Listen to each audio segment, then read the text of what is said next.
Hey there, and welcome! Today, we're going to break down a really simple question that, let's be honest, can feel super stressful for English learners. And I promise, by the time we're done here, you're going to have all the confidence you need to answer it perfectly, every single time.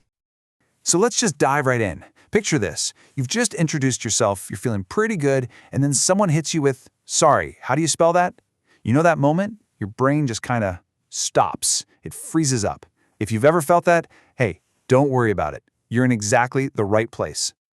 I mean, this happens all the time, right? You could be checking into a hotel, maybe grabbing a coffee, and they ask for your name for the cup, or you're even starting a new job. Basically, anytime someone needs to write your name down, this question is going to pop up. So let's get you ready for it.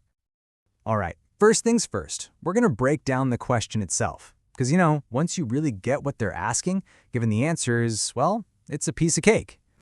So here's the question you'll hear. How do you spell your first name? Sometimes they might just say, your name. That's fine. The key word here, the most important one, is spell. Let's just say that one more time, nice and slow. How do you spell your first name?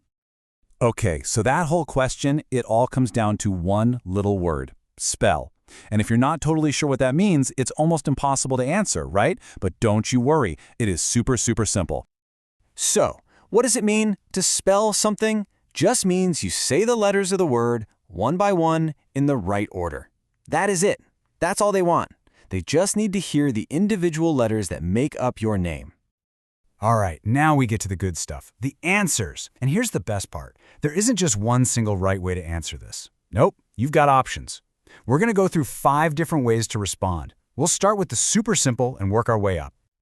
Yep, 5. 5 simple and totally effective ways to answer. Let's check them out so you can find the one that feels the most natural for you.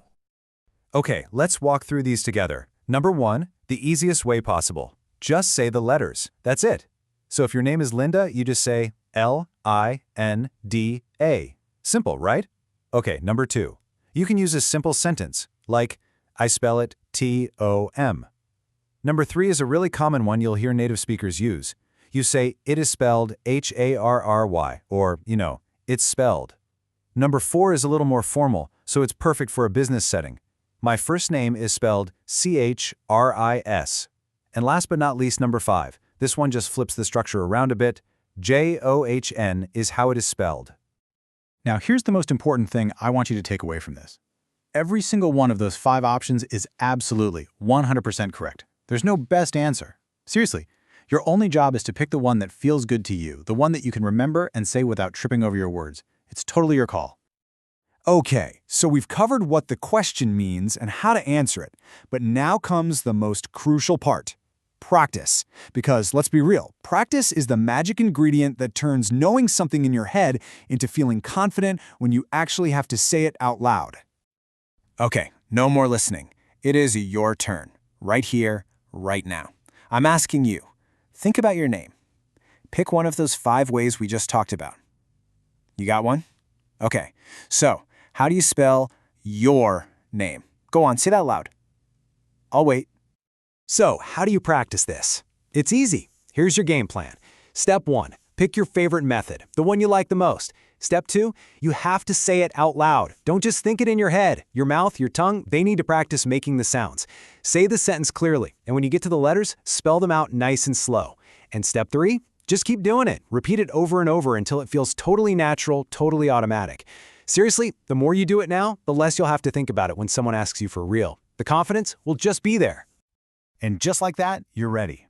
You are now fully equipped to answer that question without even breaking a sweat. Total confidence.